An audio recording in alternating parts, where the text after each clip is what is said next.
Good evening and welcome to Nigeria Decides 2023, coming to you from Trust TV studios here in Abuja. I am Suleiman.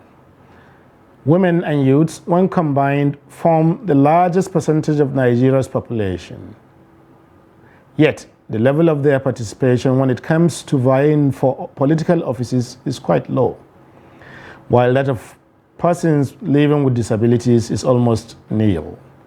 Tonight, on this episode of the program, we will take a look at the participation of this group of Nigerians, and indeed, not just participation, but their representation during the Presidential and National Assembly elections, and what to expect in Saturday's governorship and State Houses of Assembly polls. When we return in a moment, I will introduce our guest, and then we'll go ahead with it. Stay with us.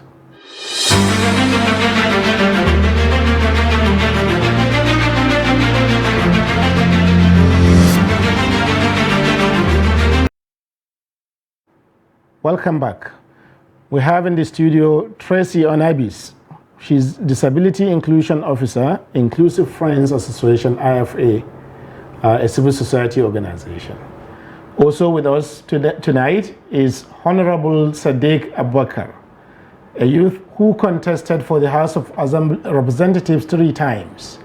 He is also a town planner by profession. And finally, we have Dr. Rosalind Abachenge, who is the ADP governorship candidate for Benue State in Saturday's coming election. She will be joining us via Zoom. Ladies and gentlemen, you're most welcome. Thank you so much. Good to have us. Thank you. It's interesting, these issues. We keep talking about them in the media again and again and again. You know, just when I was coming in earlier in the morning, a radio station was advertising that they look at issues around women every Wednesday. So that means every week they have a program that is focused specifically on women. We do that here several times a week, actually. So we keep looking at these issues, you know, again and again, women, young people, people living with disabilities, and so on. But the issues don't seem to go away or even change at all. Do you think 2023 elections have got us closer or farther than where we were before the election? Ms. Onabis, yes. Tracy. Okay. First of all, thank you for having us on the show. And it's actually persons with disabilities, not persons living with disabilities. So that's the proper terminology. Thank you. As far as the 2023 elections go, I would say that it's actually taking us a few steps further away from where we used to be, in my opinion, actually. It's which I'm entitled to anyways. Of course. Because of like you said, we hear these issues on radio, on media, not radio alone. We see it on TV, on social media. People keep talking about participation of women, youths, and persons with disabilities. What is the percentage of persons with disabilities, youths, and women who are actively involved in the political processes? And in the just concluded the presidential and National Assembly elections, for me, I feel that this is one election that saw a huge turnout in terms of numbers of these particular demographics, marginalized demographics, that is the women, the youth, and persons with disabilities who actually came out to exercise their civic responsibility. And for me, that is a step in the right direction. It's progress as far as I'm concerned. Thank you. Do we have any numbers about those who turned out in terms of maybe this percentage of young people turned out to vote, that percentage of women turned out to vote, and so do you have any numbers? Yeah, I think I can help with that.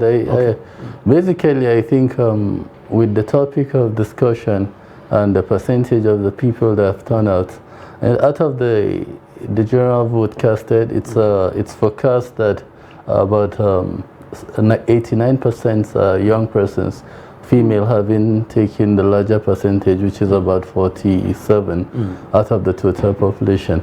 But in the light of what the questions are, if you're not telling us from experience, you realize that it's either you are okay in a process that you're not involved in, or you are forecasting a process that you're not involved. I've ever asked this question at my first contest, who said youth are the leaders of tomorrow. Unfortunately, not remembering that tomorrow might never be. So it keeps pushing us. Maybe the adage do not go well for us. I could remember when Obasanjo, a professor, went and realized that he cited in 1978-79 that you are the youth of tomorrow. And in 2007, that same professor came to still see, 30 years later, he still came to see. But the process at which we're talking, how women, youth, and persons with special ability, she was trying to correct you, but I remember we have an international organization called Coding with People with Special Ability, because nobody had made himself that special. But if they are special, they are disabled in a time, but they're very, very super able in a lot of contributions that they could bring. That aside, on the issue on table, where did we get it wrong that the youth are always at the forefront of the election process? They said they are the bedrock of elections, but when it happens, the percentage in the leaderships tend to push them back. I will use my experience as a person who had contested 3 elections, one as a chairman, Kwali Area Council, and 2-time Federal House of Representatives, Abuja South Federal Constituency, comprising Kwali, Gwagwalada, Kuje, Abaji. The process one, we need to have the belief in the process. Maybe we will come down to your individual experiences in contesting for election. Trust me, we will have enough time for that. But maybe let's review the election itself. First of all, you know, Tracy was saying earlier that women and youths and persons with disabilities, they all came out, you know, to vote. But what about standing for offices, you know, because that's, it's a coin and there are 2 sides to it. You can vote or be voted for. So what about the representation of women in terms of even just standing to be voted for? Not just women, but also as candidates, young people and, yes. Okay, so in the recently conducted elections, of course, obviously the major candidates in terms of the position of presidency were all males. There was one out of 18. Yes, out of 18. So I'm not a good mathematician, so I'm not going to try to do that math in terms of what is the ratio of that one number to the total number of persons who contested. And for excuse me, for youths as well, we also saw a number of youths who came out and vied for several positions. I will not tie a particular number to, because I do not have it and I hate quoting wrong data. But I know that a number of youths also came out for you know, political offices to be voted for. And for persons with disabilities, those who actually vied for positions did not exceed the primaries. So that's to say that the gap is still very, very huge. And even for the young persons who came out, I'm very sure that the number could have been larger if not for all of the barriers that before now and even till now has continued to limit participation of young persons in these political offices, you know. So it's not just enough for us to actually want to come out and exercise our civic responsibilities. We also want to be in that position where we can take decisions, because if a young person is in office, he or she can better articulate the needs of young persons, as against a cabinet that is, you know, like 99% comprised of people on the other divide, who would not understand where the issues are pinching and would merely assume or speculate, and at the end of the day, the programs they roll out to mitigate issues will end up being efforts in futility, because they are not part of that demography. Yes, a number of women, youths, and persons with disabilities came out, but how far did they go? You know. Thank you. So how far did they go, Dr. Sadiq? You know, young people and women coming out to say they want to stand in the elections. In the, like Tracy was saying earlier, in the just concluded presidential elections, just about 1 out of 18 presidential candidates. And then in total, you have about 12,000 candidates, but less than 5% of them were youths and women specifically, you know, and youths.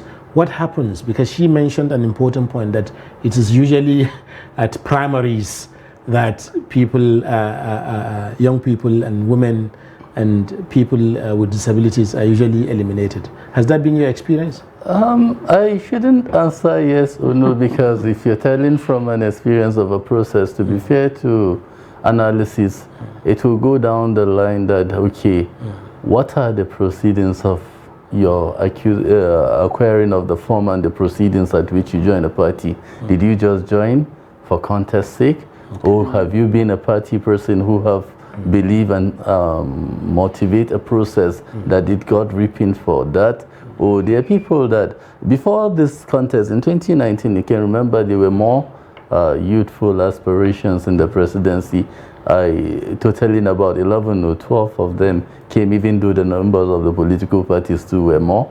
But coming to this election, they now realize that most of them even got merged up with the bigger political parties, because whether we're telling it or not, we know that at essence of politics, the logistics of it, which is funds and finances, are always a determinant to how contests are rated. What is your contest rate and what is your acceptability rate?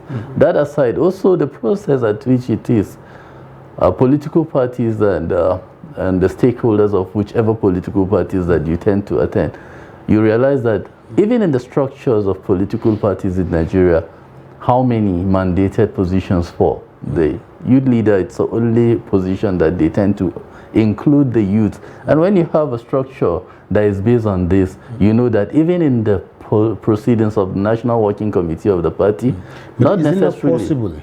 For example, if you are a youth leader of PDP, a major party in the country, or the national youth leader of APC, or now Labour Party, you know, these are among the three major parties in the country, or the NNPP, based on the recent elections, these are the leading parties in the country.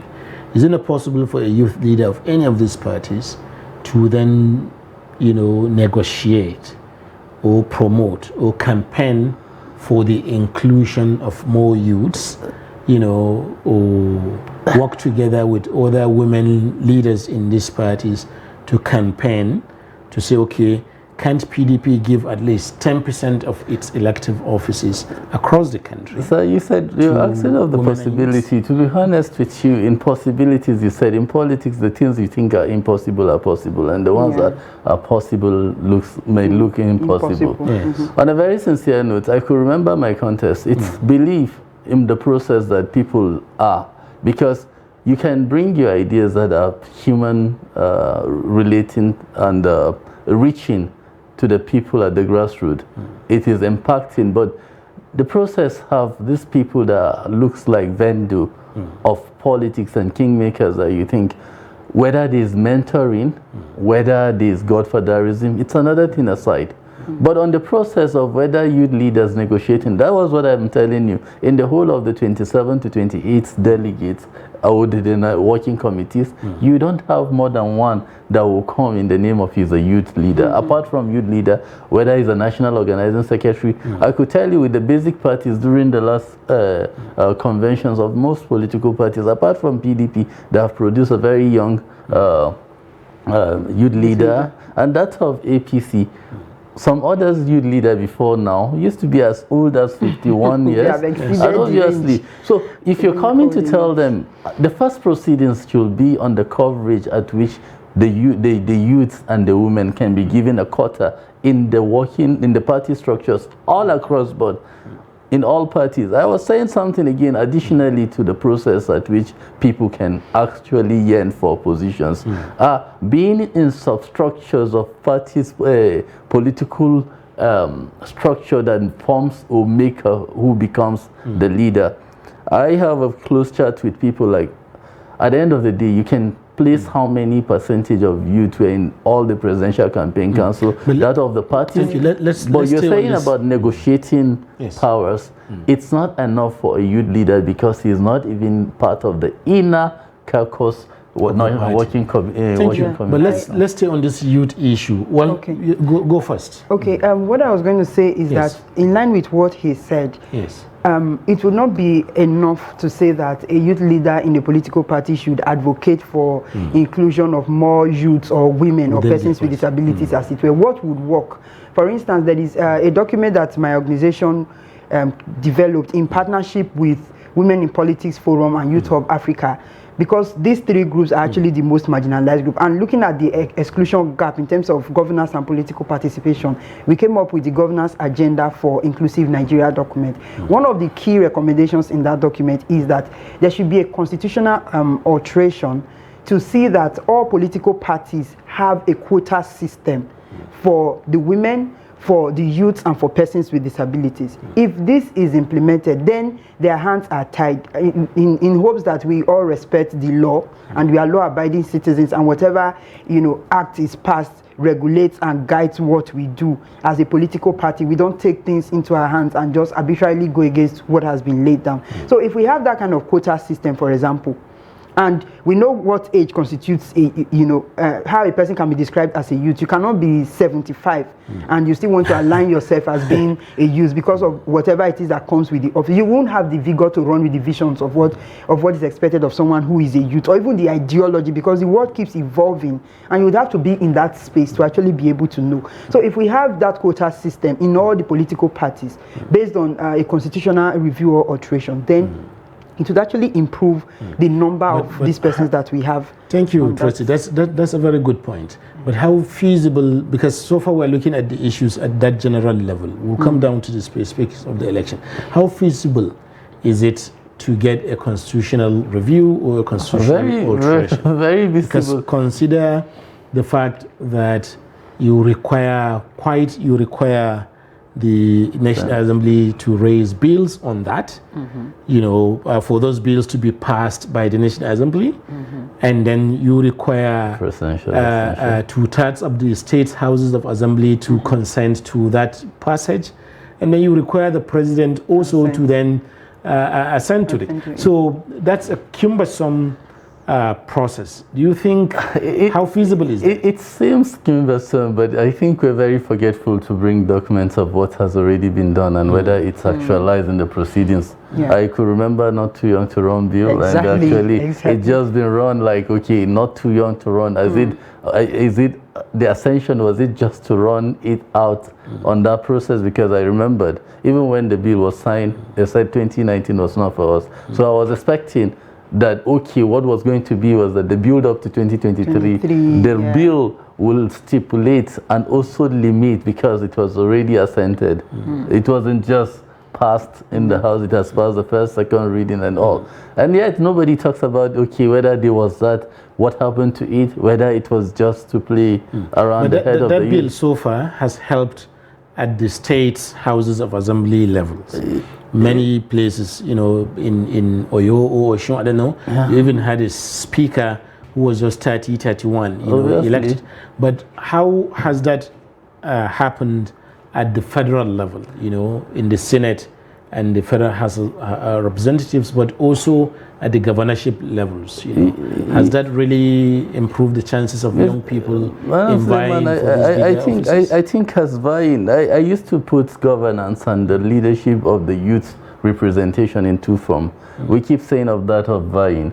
Apart from vying, we also could be the engine room of a process, which is to tell which one is the executive, how many percentage of youth even within the parties, within the leadership summit of even a government that it's formed. At the end of the day, what you'll be dwelling on, it's not just the composition. Okay, we always believe not just contesting but the overall governance structure. At the end of it, because you realize that even in the structure making of the political processes, youth are involved in the ICT, and even all the technical know-how to win an election. They are at pilot and strategic positions, planning committees to make up and win an election. And yet what you're expecting after this is, okay, because they are the engine room, and they are the one. I just told you a percentage, maybe not satisfactorily okay at the numbers that are submitted, but if 87% of the total election is determined by the youth across all parties, then you know that the 13% is the only thing that is left for people that are not youth. By implication, you are building, people are just being in the part of the process of what they want to be in the next few years, and you give them the governance feeling. When Abdurrashid Bawa was given the mandate to take over EFCC, everybody was thinking they doubted his capability, but to an extent, he has proved doubters wrong. Yes. And to some contesting positions, they were commissioners that are under 30, 35. A young commissioner in Kwara State was a copper, and I didn't do, she did more than enough in her trial time. So what I'm saying is this, that once we're talking of the contesting position, because like I told you, is a pool of finances, whether you like it or whether we're not saying it. With contests, with elections, with the processes, they are okay, but what it constitutes is what is the take of the leadership representation of the youth. Thank you. So let me take this same issue you're talking about to Tracy once again. Is it not better, or would it not be more effective, let me put it that way, to target, because these are very interesting ideas he's talking about, not just to look at not just offices that are elective, but the entire governance structure, you know, the political parties themselves, the government that is formed, you know, but also the offices that are elective, you know, and also even party membership. So if that is the case, and you mentioned earlier about constitutional review or alteration, would it not be more effective to target the political parties and governments directly, rather than to try to change the constitution, in which people will say politics is about whoever has the most votes and so on? Would it not be better to, because you work in development, you work in the NGO sector, would it not be better to campaign with these parties directly rather than to seek alteration of the constitution? Okay, what I would suggest would be, permit me to call it a twin track approach. Okay. I would not just leave it at the level of engaging with maybe the government officials, for instance, or the institution that is responsible for bringing people into elective or appointive offices. On the one hand, we can engage with these people, so that in their capacity, in their respective capacities, they are doing what is expected of them. But to give it the backing of the law, that constitutional alteration is very necessary, because you cannot, if you are engaging either as an individual or as a civil society organization, you can only suggest and make recommendations. You cannot mandate or compel people to do things. But if there is a constitutional backing, the constitution is the ground norm in Nigeria. Every other legislation falls back on the constitution, and any legislation that is inconsistent with any provision of the constitution is to that level of inconsistency what's null and void. Yes. So if the constitution, if there's an alteration and it becomes part of our law, then it actually makes it easier for you to engage with those other people in governance, in the policy making engine room and all of those things, because now you have an instrument, you have a tool, which is the law, that you use to engage. It is now a matter of a right-based approach you are adopting, and you are not just playing around with ideas or assumptions, and it makes it easier for them to actually comply. That's a very good point. So Honorable Sadiq, you mentioned that youths and women will constitute 87 or over 80% of the voting population, and few people would disagree, because Nigeria is a country of young people, isn't it? You know, the overall average age in the country is barely 18, so we have many young people here. But there is this idea that young people, when they even Tracy mentioned earlier that they turned out in large numbers to go and vote, and women too turn out to go and vote. But voting is good, but it's not the same as being card-carrying members of political parties.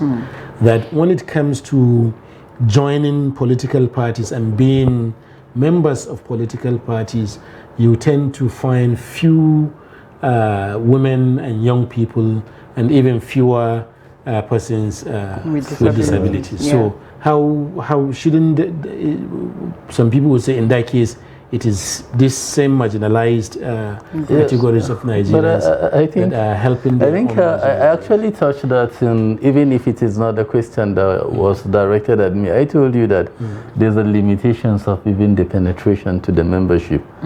If the provision to of become a card-carrying member? Card-carrying member, you could register. Obviously, there was at initial, I thought the younger people.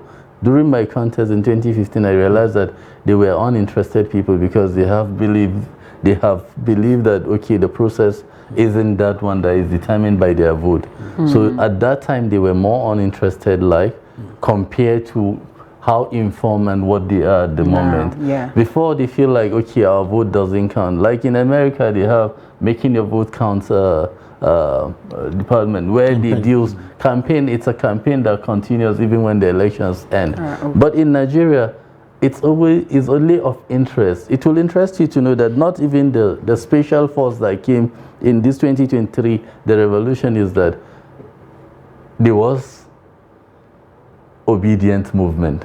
And whether you like it or not, it was one census that sent to Nigeria that yes, people have reawoken, even though it has its own disadvantage because the movement gained on momentum, but one thing slowed it because there was a bit of, my personal opinion, a bit of sentiment that slowed it. If not, it was actually a movement that defines the youth commitment, and they came out to vote. Unlike before now, the process, I remember even when people agitate for just 15% inclusion of the young people in the general contest of the winning party at the last election. It was funny. At the end of the day, people were meant to even go down off the podium on the day of the convention because they came. The young people wanted to be the organizing secretary. At the end of the day, they were picking secretary to the state government of a state to come and take over the positions that some of the youths have wholeheartedly placed their heart in the process, were party members, they were card-carrying members. You know, being card-carrying member doesn't make you a party executive also because, yeah, obviously, because it's a trickle-down effect from the ward, the polling unit executive, the local government executive, the state ESCO, and the National Working Committee. All of this constitutes a number of hundreds of thousands in general. But how is the process? How flexible has it made provision for you? In all other parties, I said this to somebody who was a very, very serious obedient. I asked him, how many young percentages in the Presidential Campaign Council of the obedient movement? This is the question I was going to ask exactly. That the obedient movement, and it's good that you led us there. The obedient movement is built on a number of issues. One, that it represents a third force for Nigerian politics, right? Yeah. You know, in opposition to both the APC and the PDP, the two major parties. And many Nigerians were kind of happy that we have that third force because so many people will easily dismiss both of these two parties as not performing enough. That's one. It also is built around the idea that youths, youthful representation, that the youths find a more viable and more inspirational candidate in the presidential candidate of the Labour Party, Peter Obi. But in terms of structure, in terms of bringing youths up within that party, giving them representation in offices within the party, giving them representation in offices contested for, across the party. Nigerians have not seen that. How much of a good example is such a party that is so hyped as youth-friendly party? For me, concerning the obedient movement, as amazing as it seems, my personal opinion is that a lot of people bought into that idea without doing their personal homework. Okay. If you want to, before you plug into anything, before you become a part of something, you do some background checks if we want to, be strict with these things, what is supposed to be applicable. But because a good number of Nigerians were tired of the status quo, yes, and then it's just like a child is tired of a particular meal and you dangle something else. Without knowing if it's healthy or not, the child just automatically swings in that direction. That is what I feel happened with the obedient movement. It's a beautiful thing that can metamorphose into something that can actually bring positive change to Nigeria. But I see that a lot of people actually did not do anything. They did not do anything to be personally informed about the workings of that structure. For some people, they fell in love with it on Twitter. Other people fell in love with it in the taxi. They just heard the name and, oh, it's not PDP, it's not APC. So this is the next best thing. Yes. And in some other context, it was the lesser of three evils, actually. And they decided to stick with it.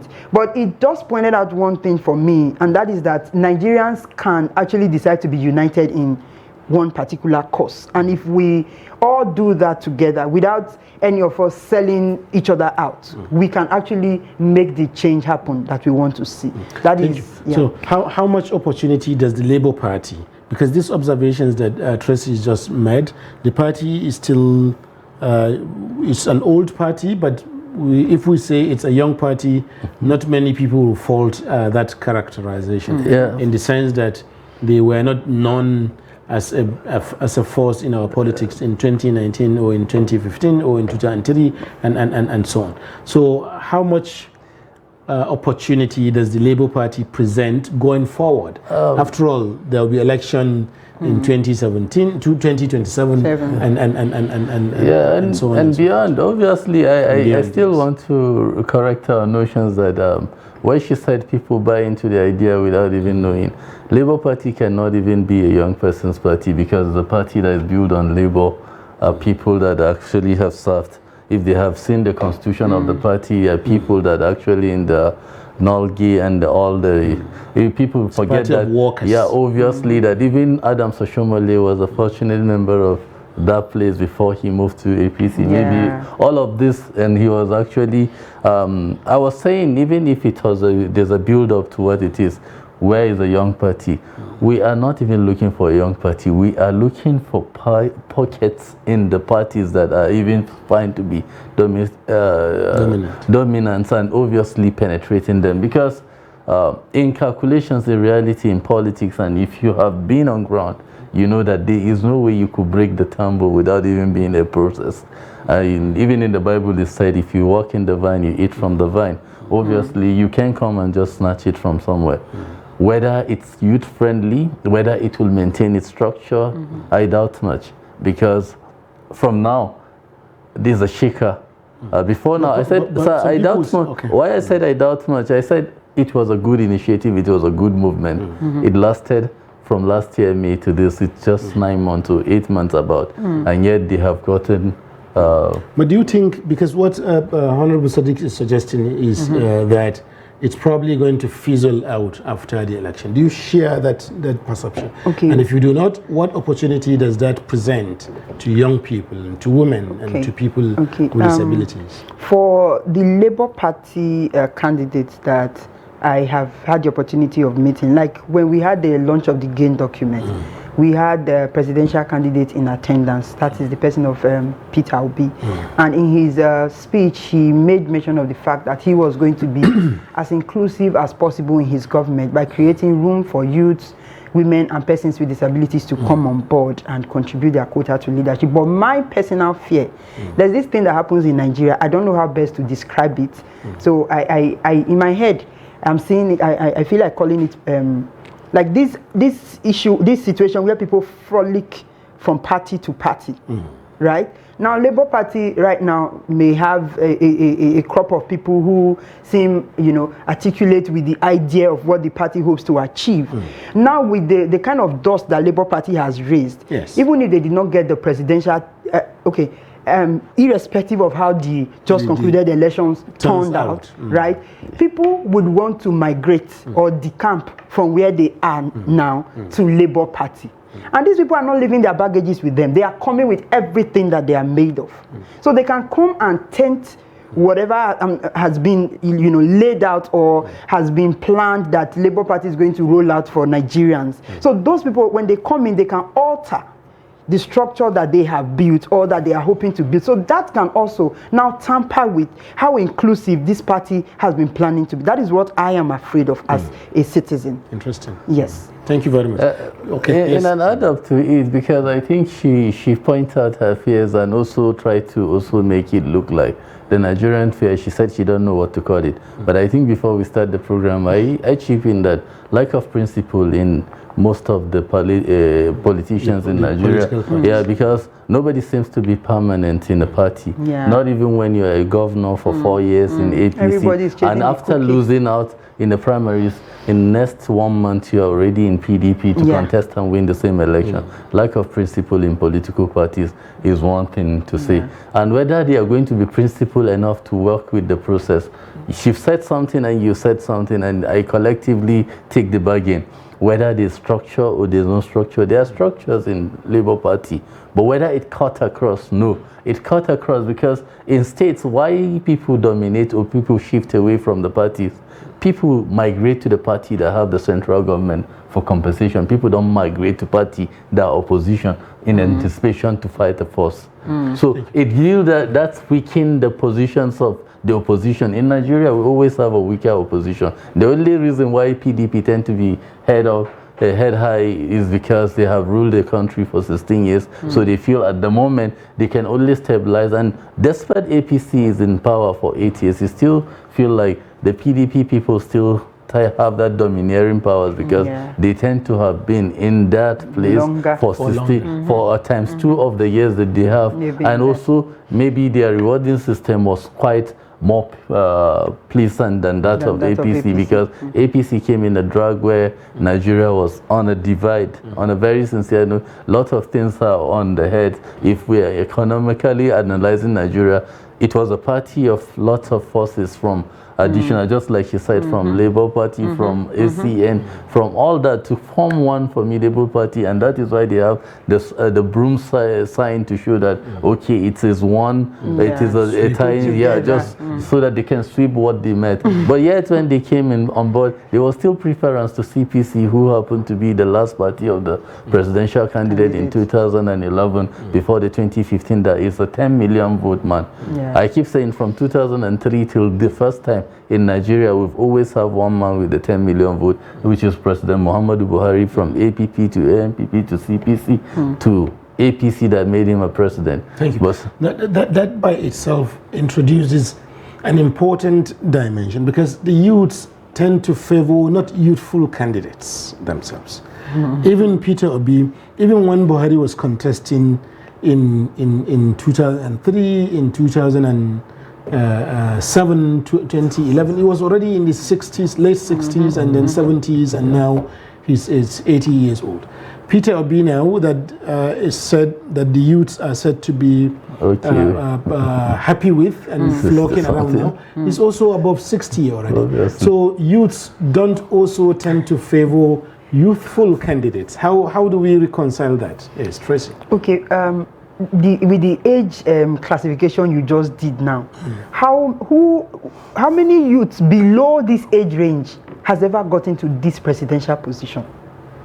Before, in all of the past elections up until the last one, have you seen anybody? If you point to me like, okay, this person was 40 and he was able to acquire the nomination form and won the primaries and got to the campaign stage and everything for the presidential race, somebody who was below 40, do we have that on record? On the main parties or general?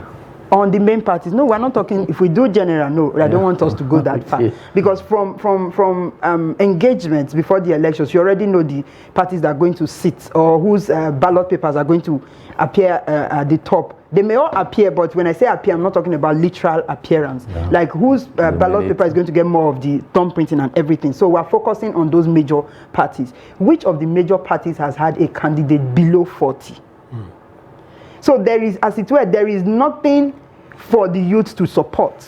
You cannot support something in vacuum. There has to be, if for instance, in 2015 when the present president came in, they've had people like Sowore who contested in. Did he contest in 2011? He did actually. In 2015, even in 2015, yeah. 2019. which of the political parties was he? He was under ADP. 40 at the time. I mean, he was just. No, what slightly party above did he 40. come through? African develop. I'm not sure, but it's he's more well known than the party itself. So the fact that thing he's a presidential candidate is that already was sufficient, yes, but like I said earlier, sometimes what informs our decisions is not because we don't want to do the right thing. Sometimes we know the right things, but we choose to be sentimental about it.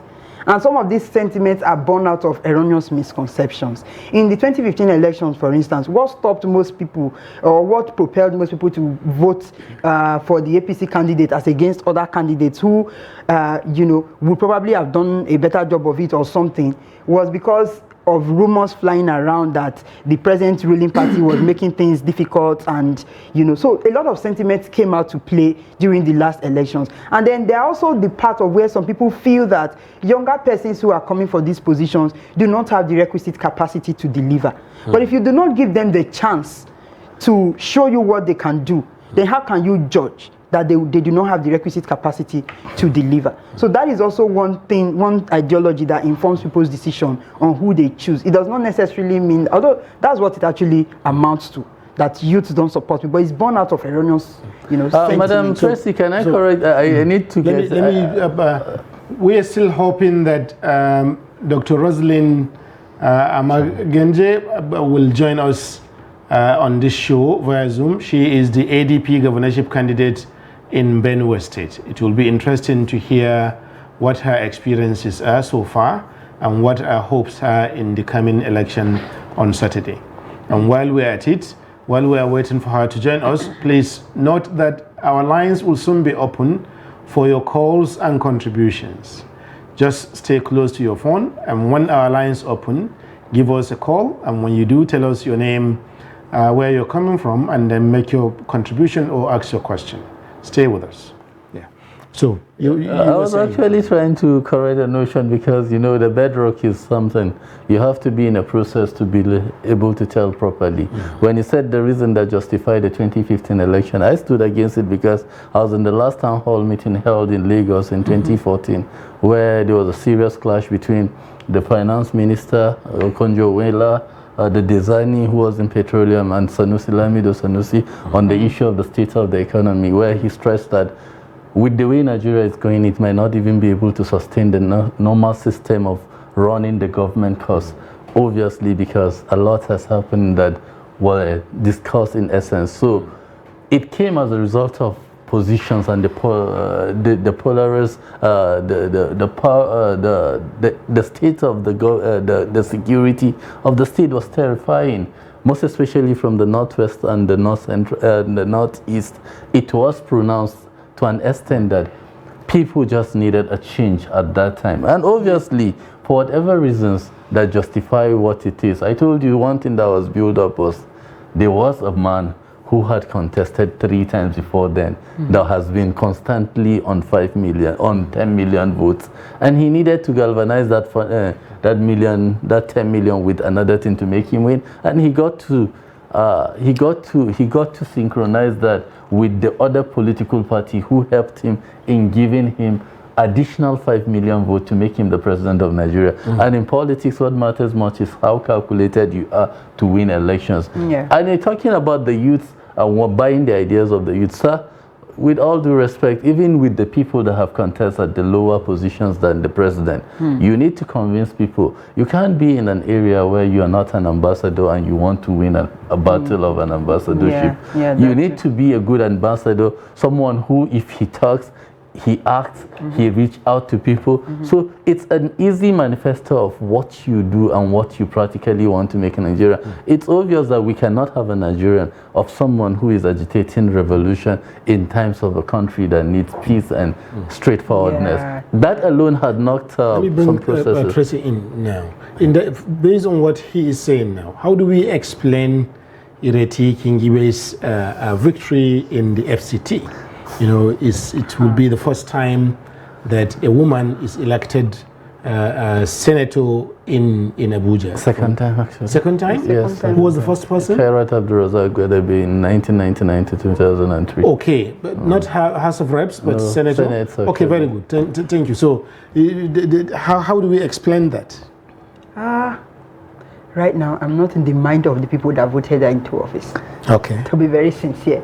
But I would feel that it's because of my thinking, though, is the fact that a lot of people are beginning to see the need to bring in women into the leadership system. And also, it could also be because of how well, like he said, how calculative she was during all of the processes leading up to the elections. It may have been that she has picked up a thing or two as an ace card that she used to defeat her opponent in the polls.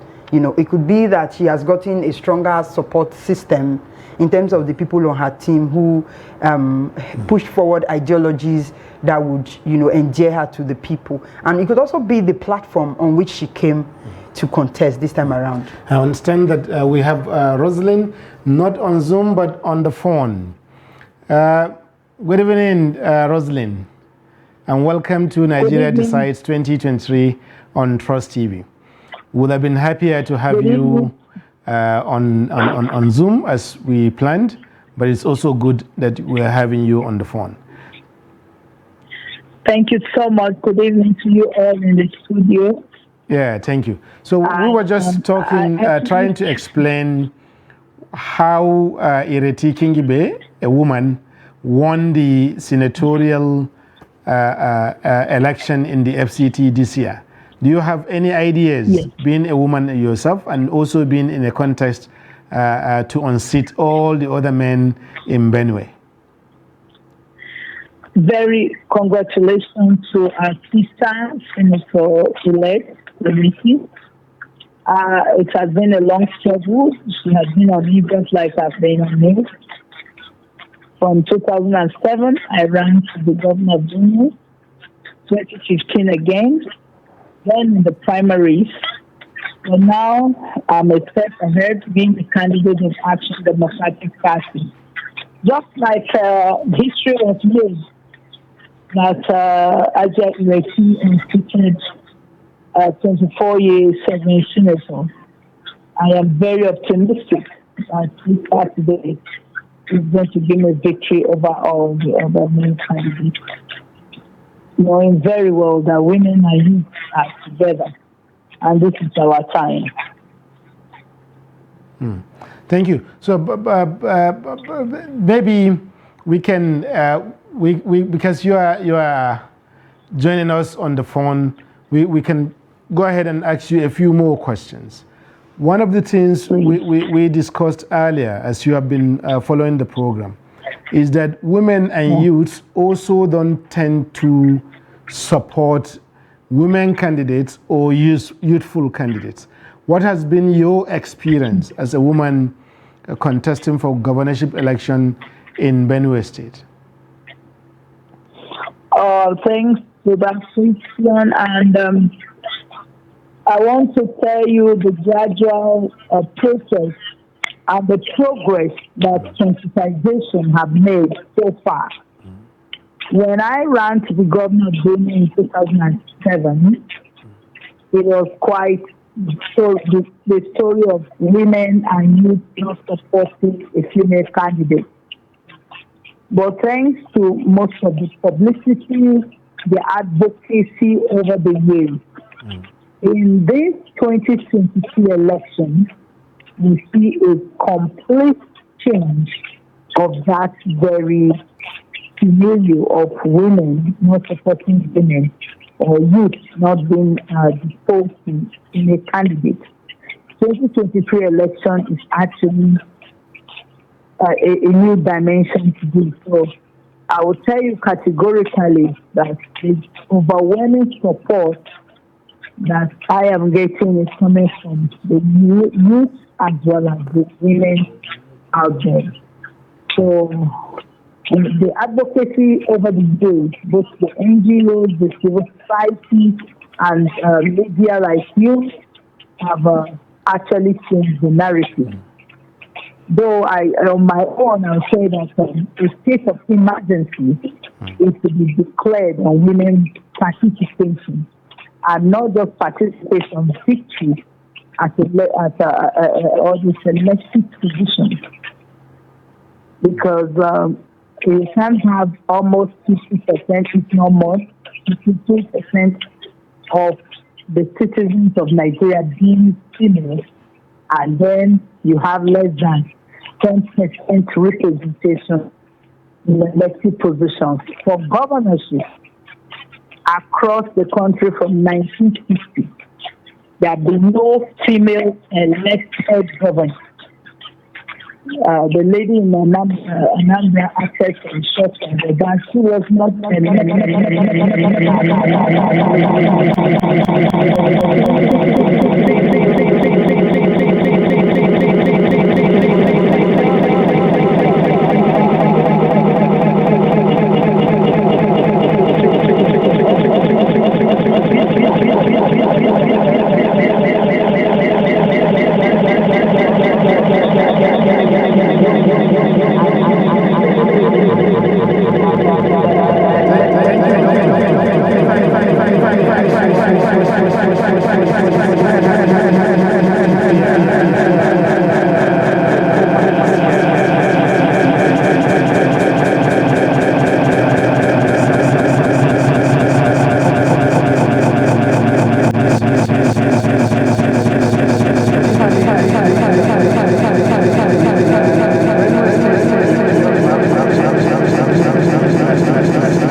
very much. Benue states are both according to the candidate.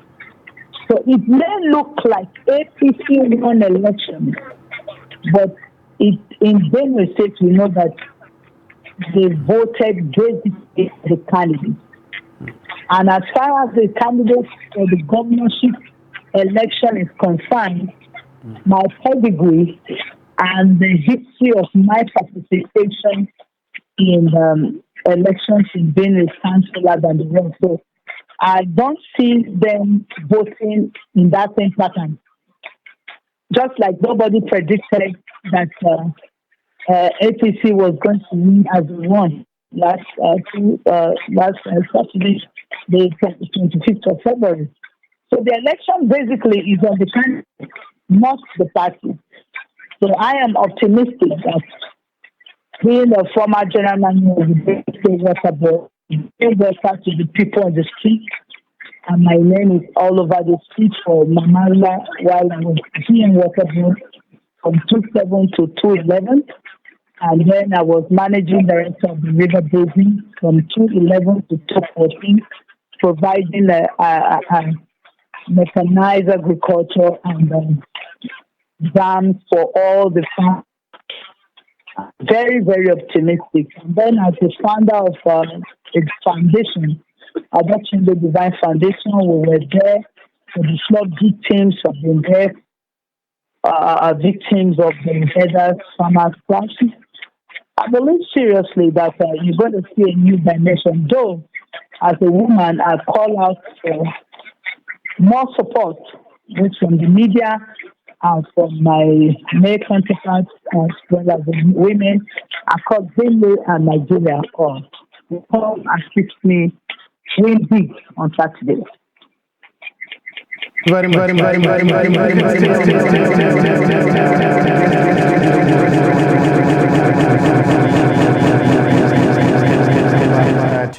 switch off your phone for a while, but our studio will be in touch with you when you need to come back online. But stay with us. Thank you. So she's been in the last few minutes. She was speaking with a lot of confidence and a lot of hope, and hope, you know, about her chances, but also speaking about her experiences, about that she has got in leadership in the state, you know, leading an agricultural agency that provided lots of services to women farmers, men farmers, and everyone.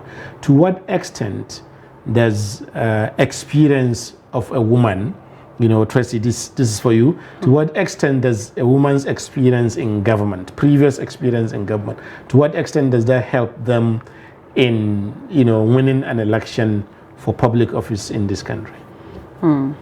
If winning was solely about capacity in terms of deliverables, Yes. then I would say yes, that's that a person would stand a very good chance based on their experiences and in terms of leadership roles and, you know, offices they've held in time past, you know. But sometimes you find out that winning is not based on that alone, it's not premised on that fact alone. That is why people go all out to see that they win political offices. So everybody is willing to do whatever is necessary to put them in that space.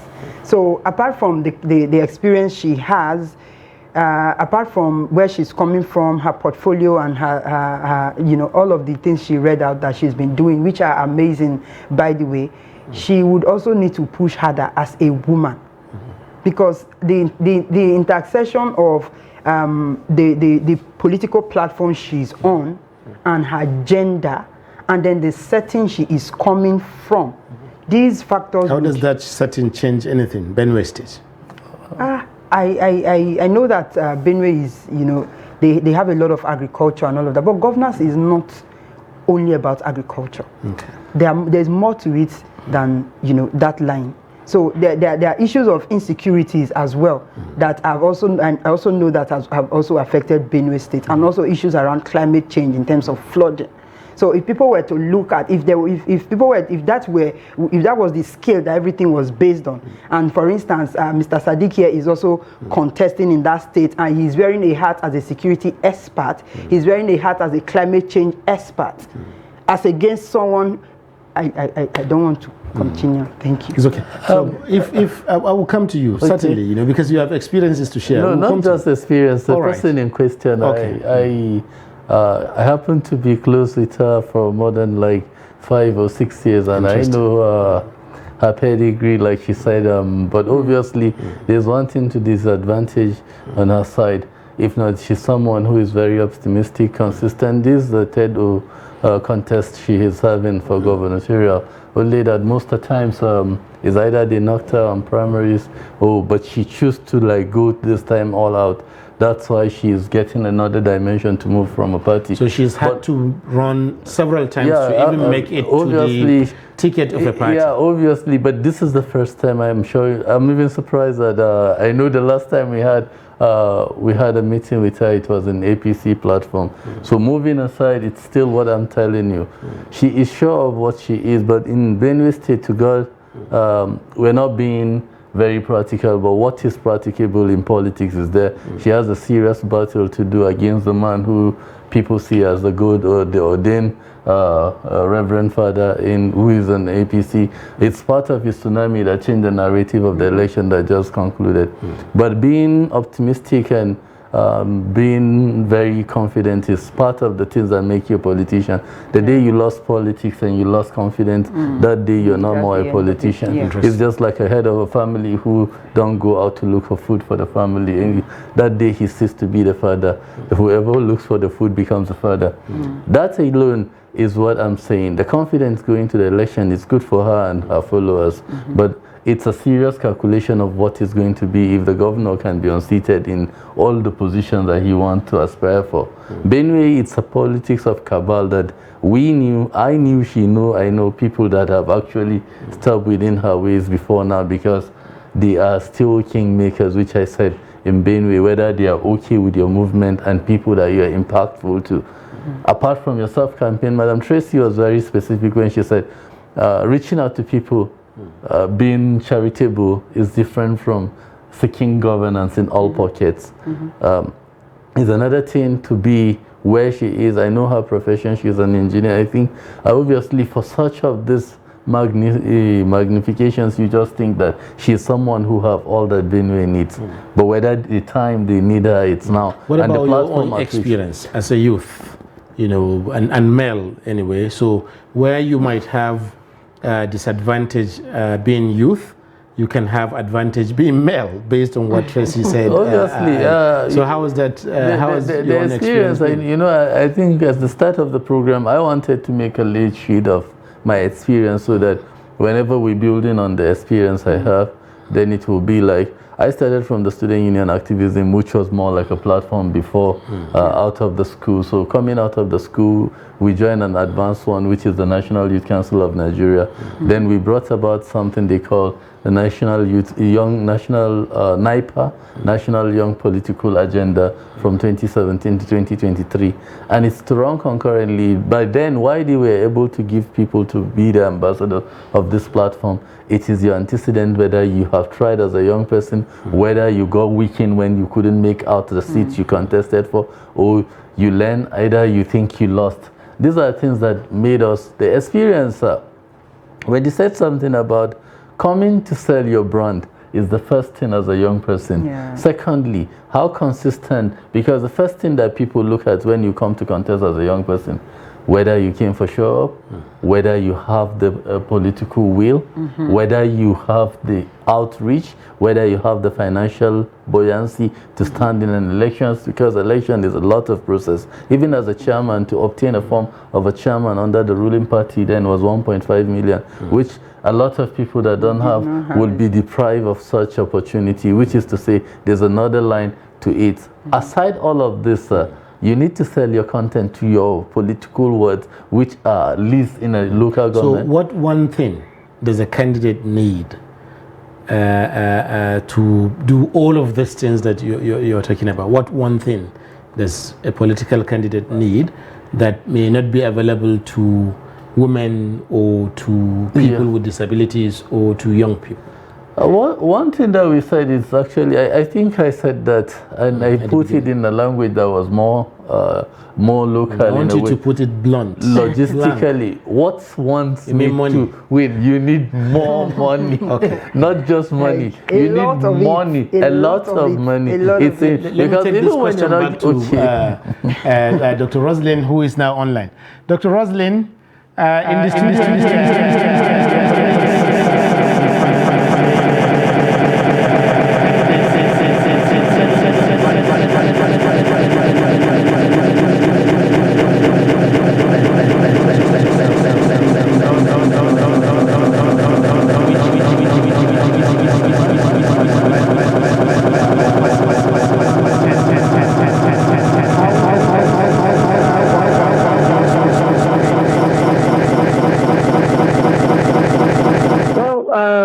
For history's purpose, when I contested in 2007, I contested under the People's Democratic Party. And when I contested in 2015, I contested as well under the People's Democratic Party. And there were 21 governorship candidates, including former Attorney General of the Federation, including the sitting deputy governor and all the rest. In the 21 aspirants at the time, I came fourth, second run standard of fame. But I am a woman that fights for justice, and I don't like to be changed in an election. When the PDP primary did not look transparent to me, myself and the sitting governor now left into APC, and he became the candidate of APC. And I was in APC for the last 7 years before leaving APC, when I saw that the primary in APC Benue again wasn't looking at all close to transparency. That's why you see more than 3 of those who contested were in court all the way to Supreme Court to challenge the election. And so I now move to ADP. We have a very, very good platform. Parents.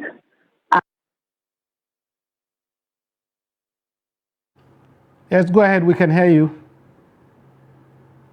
Oh, there's network glitches there. So she was talking about being in the APC earlier and how resources can impact her chances. Yeah, obviously, because I basically know, like we said, it's a process, and if you're not in the process, you will not tell.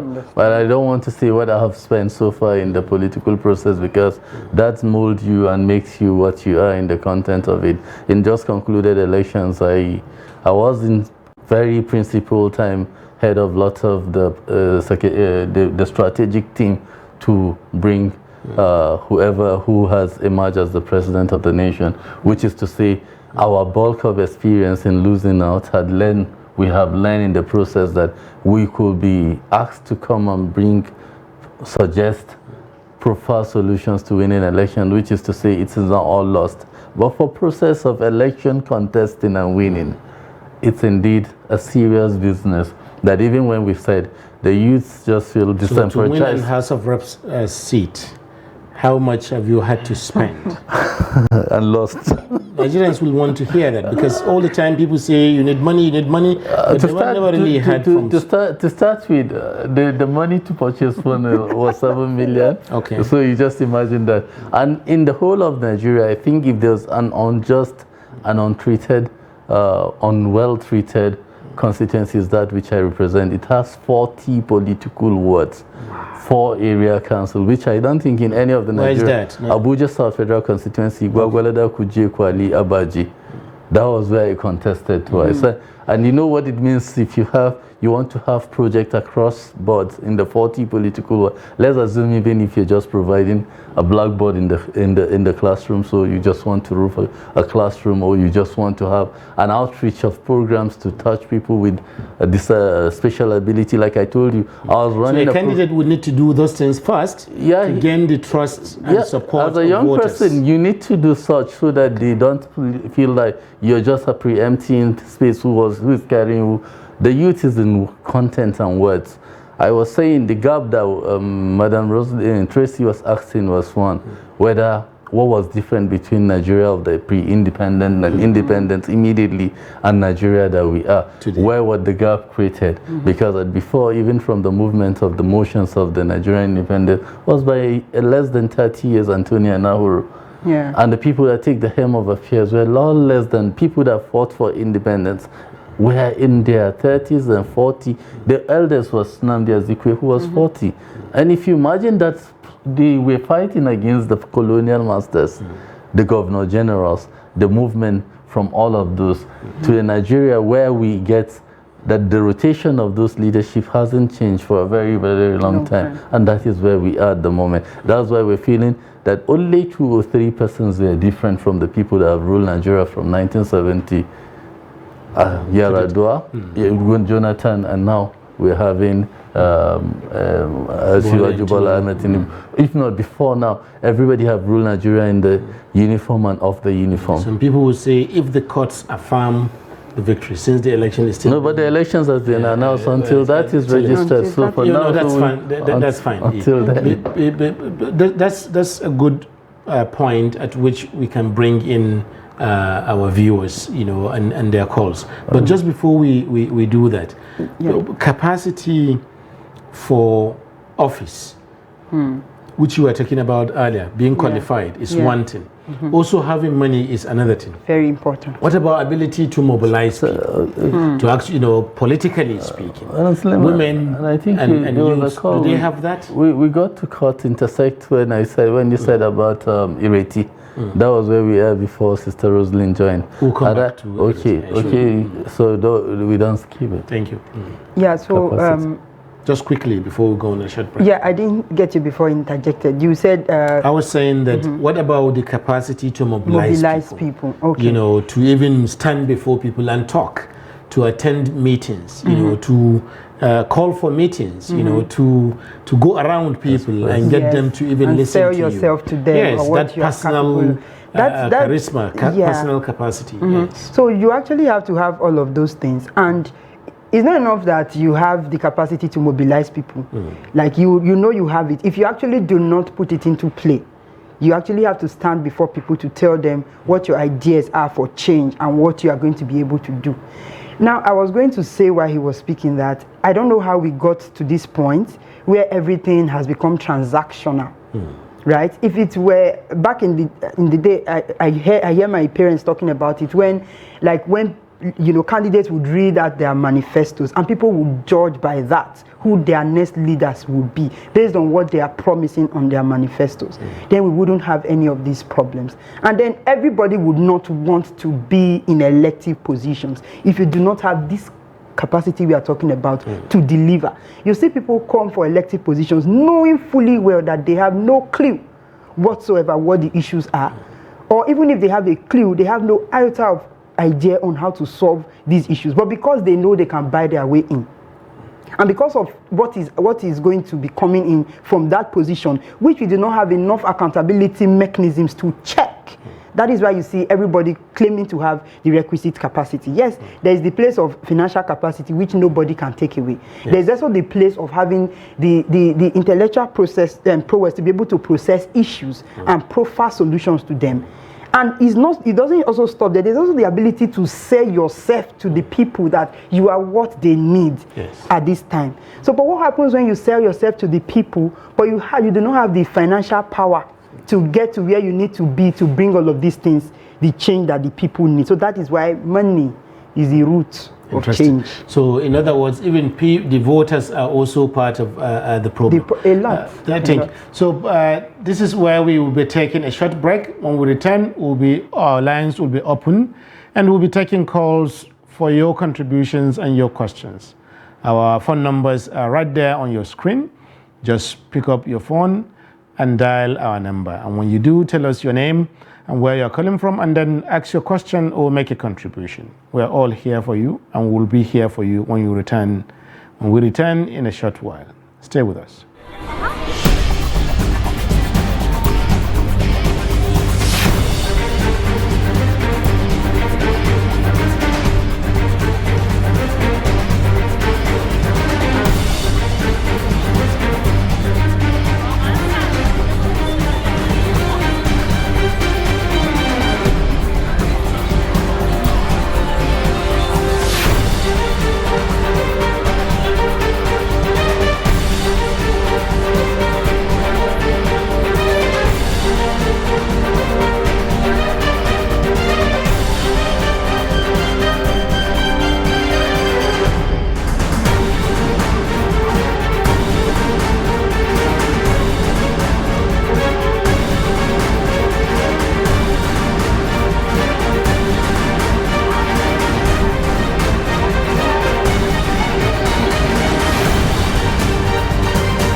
Trust TV, documenting the Nigerian story. Now, as part of efforts to support Africa's goal of strengthening... Now, looking at the activity chart, as you can see right here, a total volume of 130... Created a Boko Haram crisis that at that time was restricted to Yobe. How secure are they? You can see security men with blood. This is the road leading up to the... Already, if you look at England squad, you are looking at EPL, you are looking at their names. You are not looking at...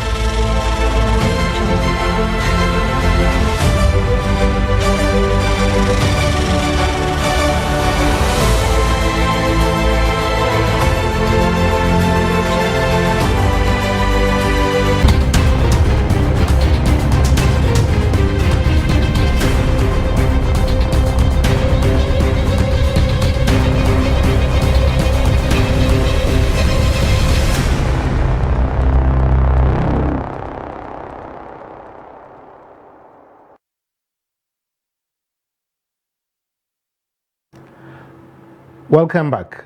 This is Nigeria Decides 2023 on Trust TV, and we're talking about the representation of women and youths and people with disabilities in the just concluded presidential and National Assembly elections, but also in the upcoming governorship and state assembly elections.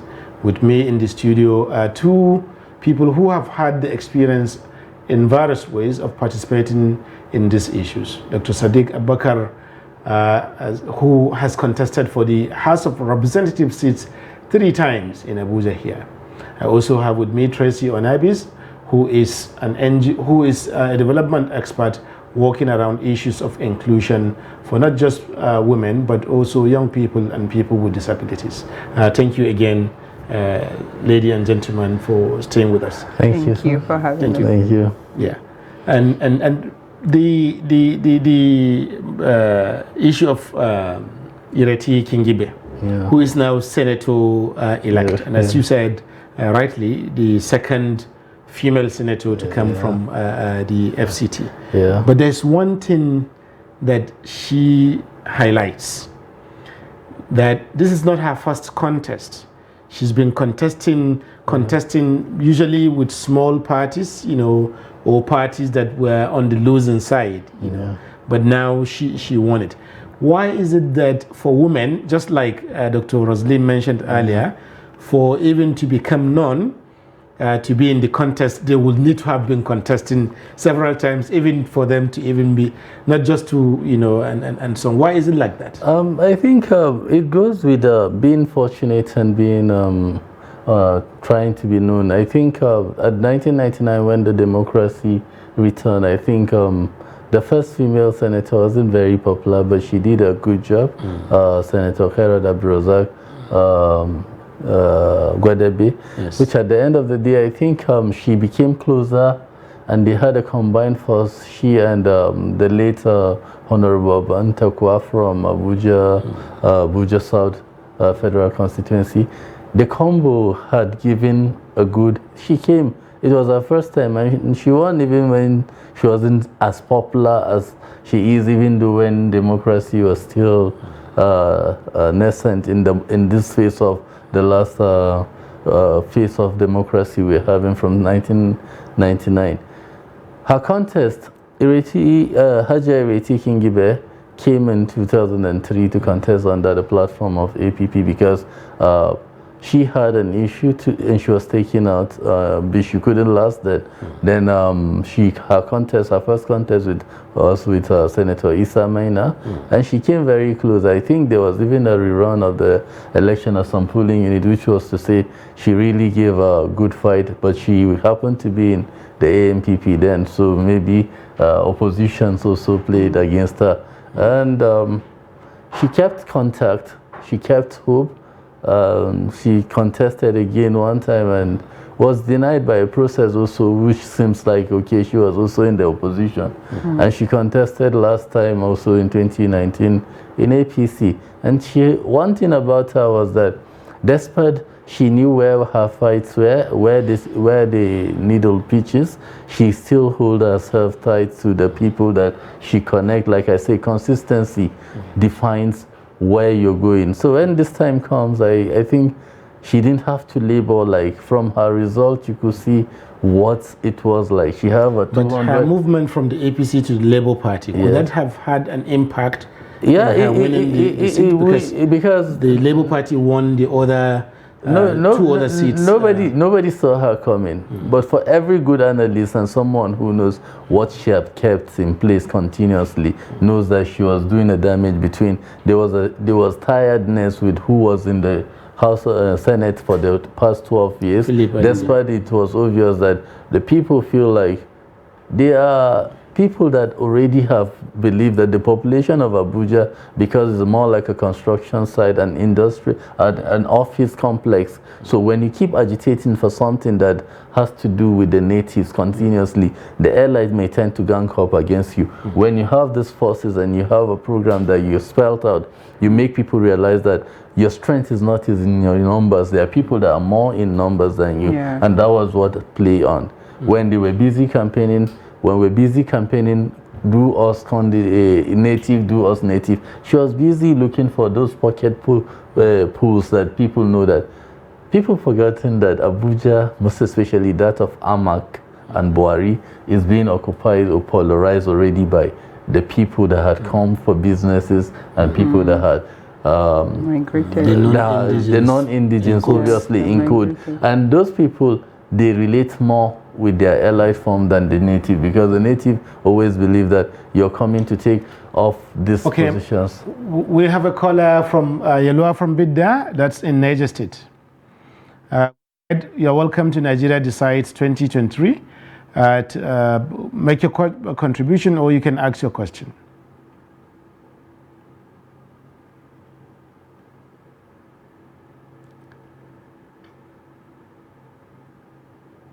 Yes.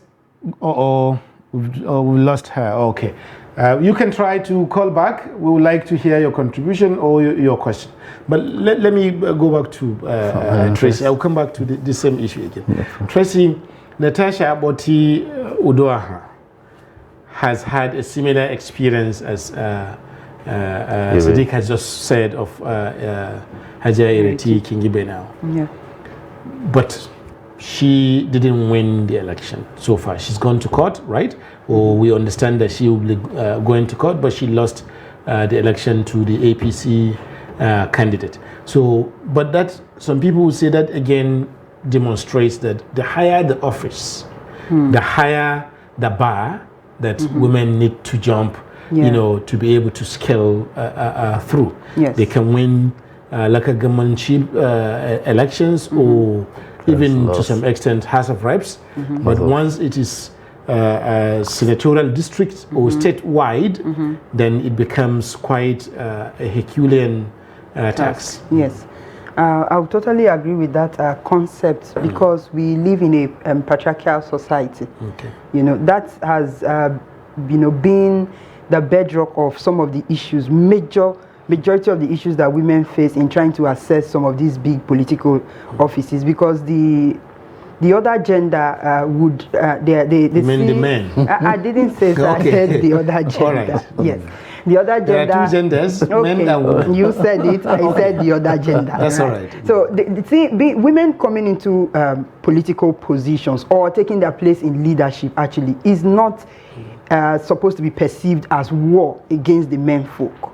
Right? What we are saying, what women are saying, for instance, like the 35% affirmative action that was ruled on last year, what it's saying is that women have the same capacity as men to be able to contribute their quota to nation building.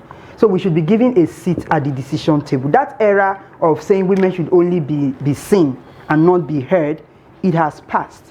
But largely, a lot of people are still dwelling in that era and has refused to move forward. And that is why you see that women has to do double the work to be able to, get into all of these big positions. You'll find that in some cases, the men folk who get into these big positions do not have as much capacity as the women. But because of that patriarchal thing, it's given to them on a platter. And also, like we said during the course of our discussions, women sometimes do not have the financial capacity to play into the arena that some of the men folk play into to be able to get what they want. We have Rosalind just back on the line. Dr. Rosalind, thank you for staying with us through this program, despite the technical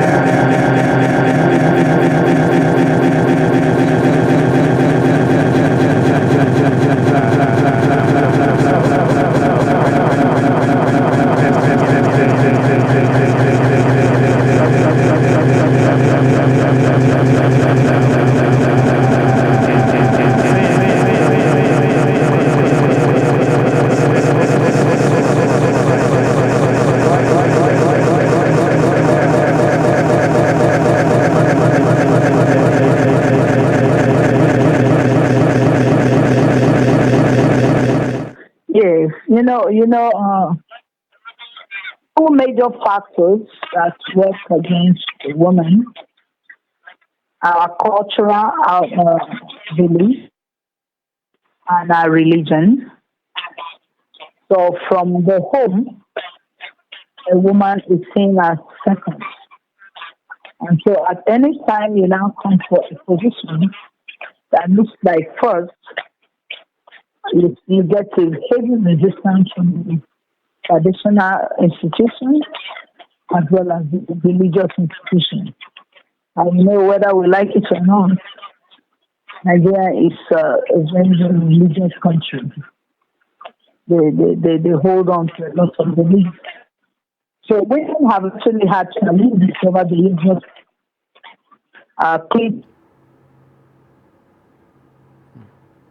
We've lost us. Apologies for having to, because she's on the phone. I had to give her the chance. So go ahead. You were talking about why women have to.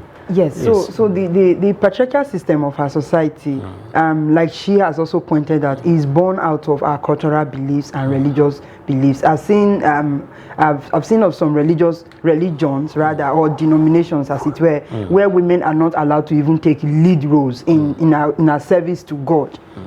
Talk more of now wanting to place national or state affairs in the hands of a woman. But the truth is that as much as we want to deny the fact that women can actually do these things, women have been running things right at the background from time immemorial. Women have been taking leadership positions. It's just that the right structures have not been put in place. But thankfully, because of the advocacies that have been going on, the work that CSOs and OPDs like us and other organizations like Yaga Africa, Women in Politics Forum, and a whole lot of them have been doing, that is why we are beginning to see that people are becoming more receptive towards women aspirants. But the truth is there is still a lot of work that still needs to be done. But I want to say that we are not where we used to be in terms of women participation. We are growing, it's still a work in progress, and one day we'll get it right. Thank you. So, Honorable Sadiq, how do we compare Hajia Ireti Kibe and Barrister Natasha Aboti, because they've had the two states are just a few kilometers apart? And then both of them have been contesting. When this election, one is victorious. When he gave me a chance, I told you that I think part of what paid off for Ireti, she's always contested for one election. But for Natasha, she's inconsistent to whether she wants to be the governor, whether she wants to be the senator. And the more you contest on a frequent issue, like you said, the more it builds up in the minds of people that she truly wants because she have the blueprint. But today, when you contest in this position and tomorrow you're contesting in another, it's obvious that what is more in you is power. Your power driving, you're not consistent in water. But when a man does that, you will not say that. No, with men too, I always said in politics, if your inconsistency has made because men also do that. You contest for House of Rep, tomorrow you're contesting for chairman, you wouldn't mind to even get to contest for councillor, which is to say you don't have a basic, because all that you determine is to do. So with women, I think it's more fragile. That's precisely what the women are saying. That if a man does that, it will not seem strange. No. In political, we shouldn't. They said something, and they are the most pity. They still pity them in terms of most of the things. Because if a man contests 10 times and lose, nobody complain like when a woman contests 3 times and lost.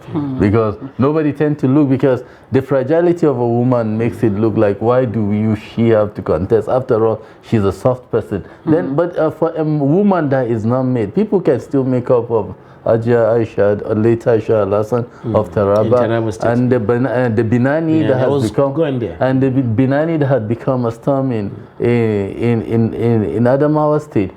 Even if you're taking it away from her, Binani had proven herself beyond reasonable doubt, and there are lots of women that have done their bit in their state. These are, I can't remember her name, one of the House of Reps member or senator. It's good that you come to Binani. Binani in the primaries, she defeated 3 men. Obviously. In the APC 3 strong men. 3 strong men. The former EFCC chairman, Malam Nuru Badu, former governor of the state, the immediate past governor of the state, Bindo, right? Bindo. And another And Abrazak Namda, one-time member of House of Representatives, you know, is even current member. So she defeated 3 men to win the election. So how to the primary election, and even went ahead to become victorious even in the court, you know, at least until the issue was. Does that mean that she has what it takes? Yeah, obviously, you know, obviously, when make it to the finishing line. Just to balance. It's just to balance of the thoughts. Is because when you said the sympathy goes to people when you said women. But I believe in their participation and what they have done in politics. To be honest, Binani specific has been someone who has written her name in the sands of time and written her name well on the stones on gold. And that is why she stood where she is. If not, all forces were against her. But she is one storm that, apart from what she have exhibited in the primaries, she was one person that have reached out, that people feel like when this woman is given the mantle of leadership better than what she has been doing in the National Assembly, then she will be an exceptional leader. It tells from her consistency and also her outreach, because politics, apart from what you do openly or what you do to people on the stage. She mentioned earlier that patriarchal society is one of the reasons why women tend not to get elected to executive. Adamawa State can still be categorized as a traditional society with the Lamido of Adamawa, that is a Muslim traditional ruler of the state. So how do you, given that, how do you view her chances? Her chances are still, you see, chances are, we know when elections are won and denied, and we know when you allow not election to hold. But if elections are won and announced, you can't do otherwise.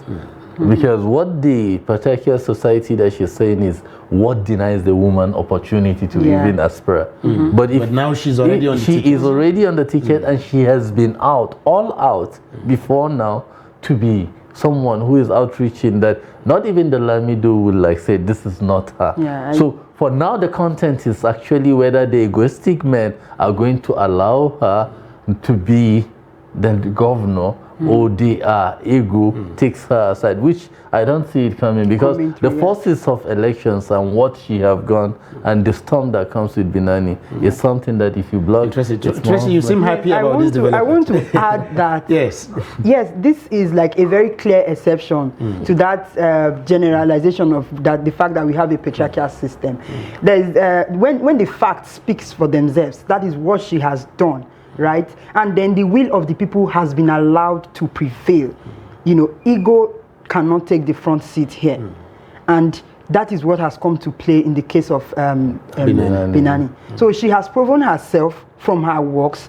She did not sell herself out to the people by mere words. There were actions to back up those words that were conspicuous, that people could see, you know, and without the role of the society that she is, that is predominantly dominated by men, you know, and also because of the role of religion. So her case is a clear exception of how the patriarchal system, you know, plays. But it doesn't happen in every case, and hers is a major win for her. But Tracy, she's coming up against, she's certainly maybe the only female candidate in one of the major parties right now, PDP, APC.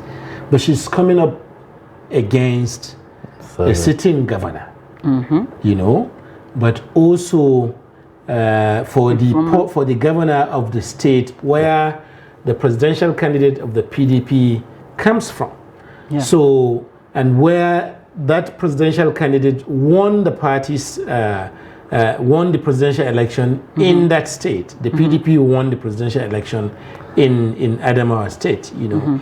And then how does that change or affect the contest? Because you have, on the one hand, a sitting governor, and incumbency power is still effective, and then on the other hand, you have a presidential candidate who will be determined to deliver his own home state to the governorship of his own home state to his party. Trustee first, and then. Okay, so for me, it's not about the caliber of persons that she's up against. Okay. It's about content, what she carries, what she wants to deliver, and what she has done, past, present, and future. That is what it is for me. If it were about the caliber of people she was up against, I'm very sure the incumbent governor has everything in his arsenal to make sure that she doesn't even come 2 million kilometers close to winning. So it's not just entirely about the people she's up against. It's about what she has, what she carries, who has the system that she's operating, and what she has been able to show to the people that she's going to be able to deliver, and also based on what she has done in the past that actually gave her the... Interesting. Yes. So you said an incumbent, and I want to also remind you that he actually unseats an incumbent too. Because so if someone, if he unseats an incumbent, so he can be unseated. Yeah, obviously. And that contest, if you didn't forget, it was a factor that played along.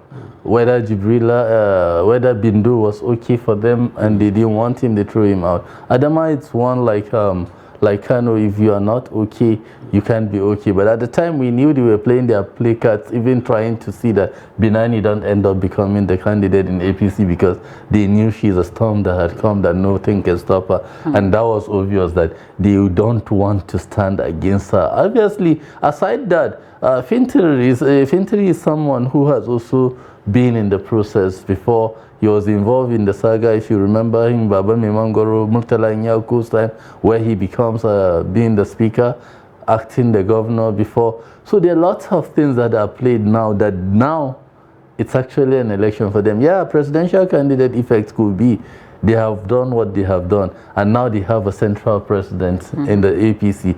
The campaign will be like, don't try to have a government with someone who are not don't let Adamawa State not be in the central government. Let's have a governor.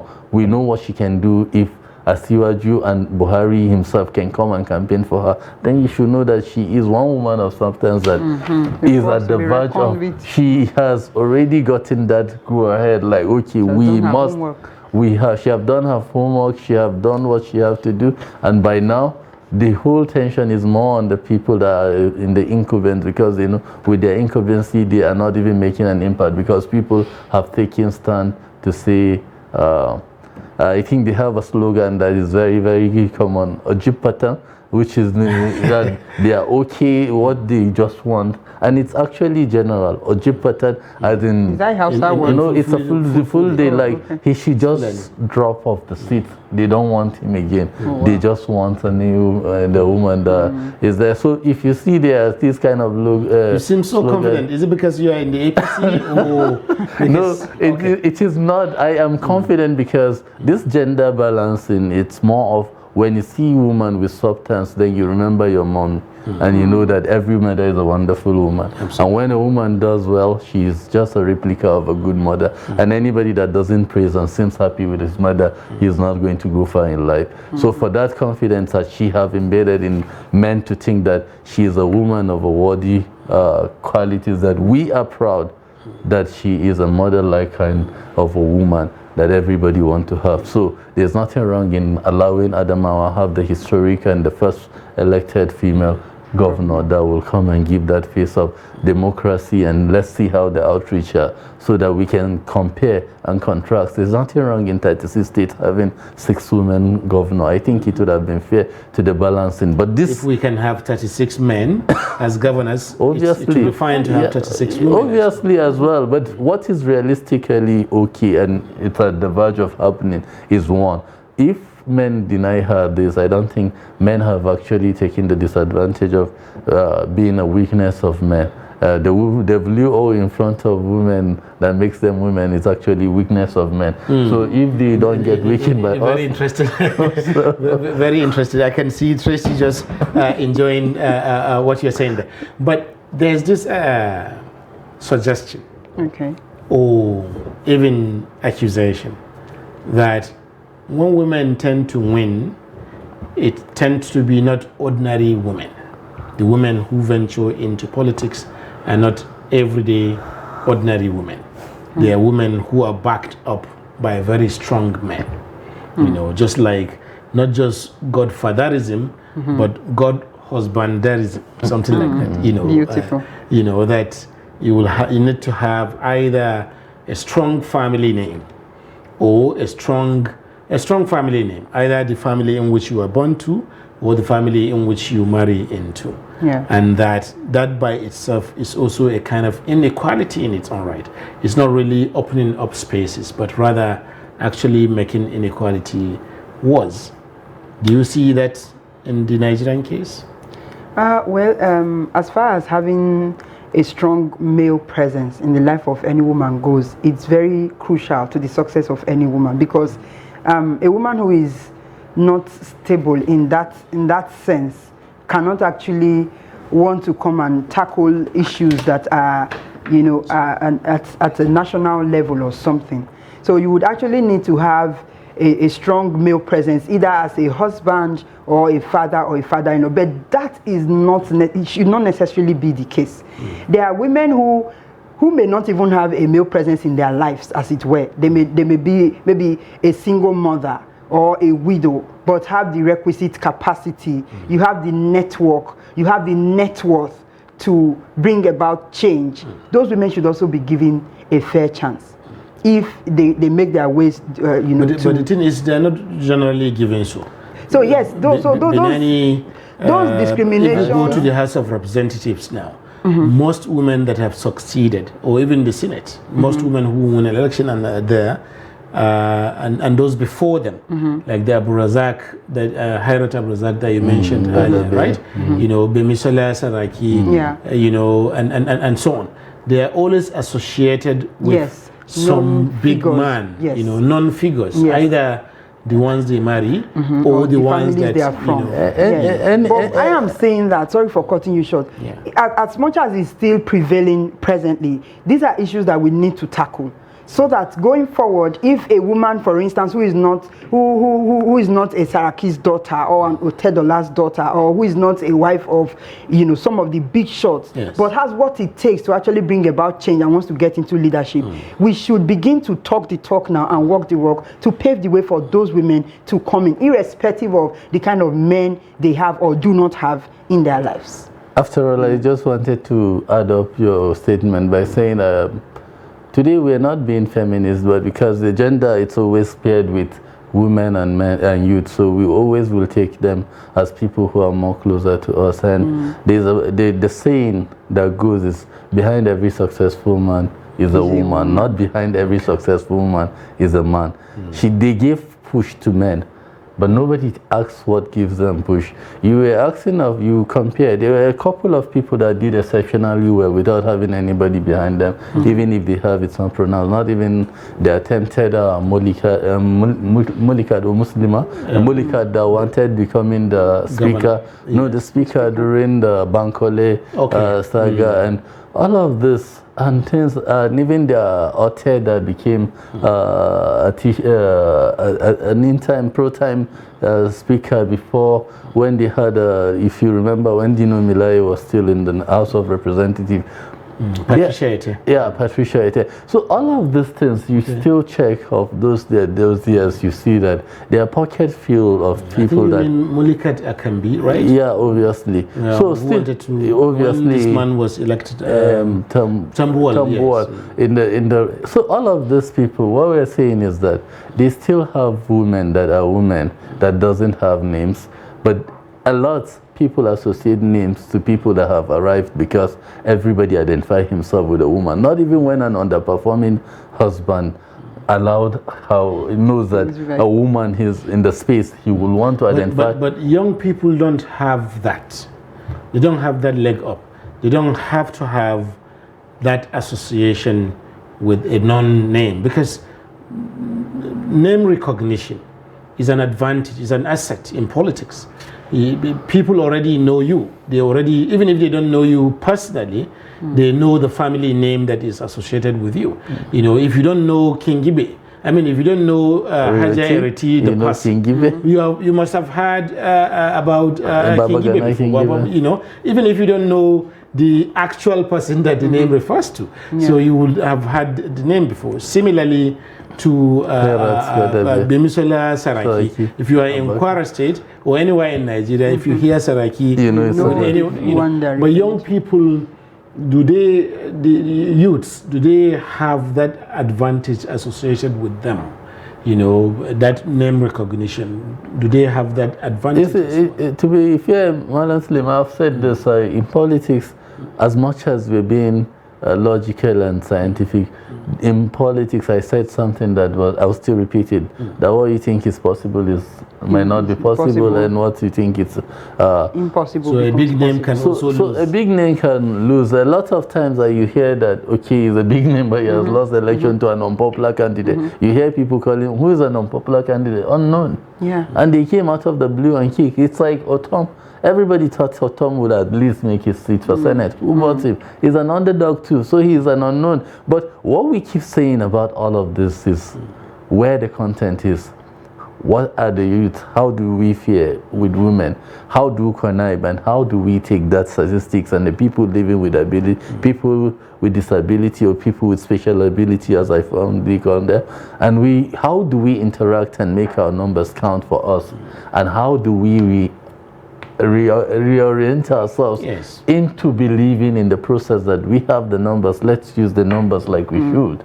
Because as much as people don't want to believe, and I keep saying, the reason why a lot of youths line behind Asiwaju this time around against people that were sentimentally inclined to line between both was the belief of mentorship. At least it's one of the Nigerians that you could count more than 20 people he had mentored to a position. Honorable Sadiq is speaking for APC at this point. Okay, Let me quickly chip in that. Yes. In line with what we were discussing around big names, you know, not mentorship per se, big names, having a backing of a name of someone who maybe has gone ahead and prospered in one industry or one area or the other. I am particularly praying for the day when somebody who has no such identity can actually come into power, where you don't have to. So I have what it takes. I want to lead, but because my father is not a known figure, I would, you know, be scared to actually come out and declare my intentions to do something, or I will be pushed out of the way by these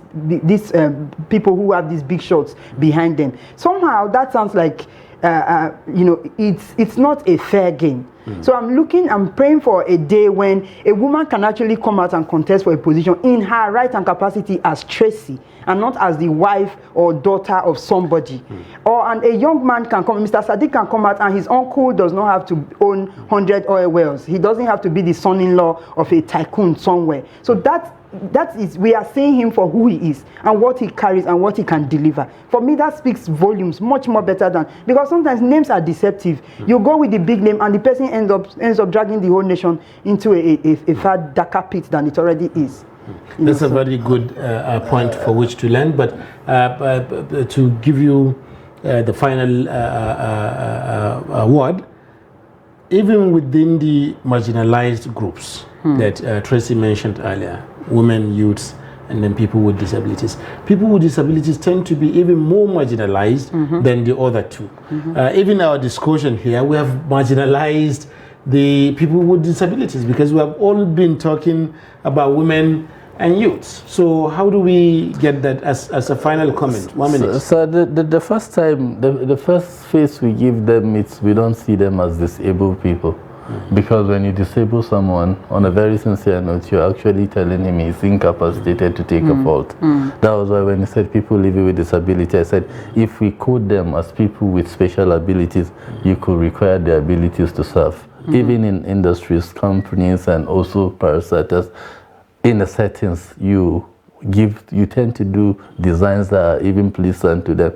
To be honest with you, even if you are electing somebody who is disabled to now, there are no provisions of standard to design suited for them to even work to their to work effectively in their office. So when you start about this, it's the first point of it is to take them as people with special ability and not people with disability. By the time we start fearing them at that, we'll start thinking inward, thinking of their capacities intellectually, thinking of what they can do. On that basis, people with special ability could be regarded as people who have contribution to do, then marginalization will be off the piece. Thank you very much, Honorable Sadiq, for being here with us. It's been an interesting 2 hours. Thank you very much, Tracy Onabis, also for being here with us. And thank you to Dr. Roslyn Ada Agwanje from Benue State. We wish you all the very best in the contest coming up this Saturday. Thank you also the viewer for whom we have always been here and for whom we hope to be here next week. Tomorrow, as the time ticks away for the governorship and state houses of assembly elections, I will leave you with this. Every moment is an organizing opportunity. Every person a potential activist. Every minute a chance to change the world. So seize this opportunity to bring the change we all need by voting in this election. Good night. I am Suleiman Suleiman.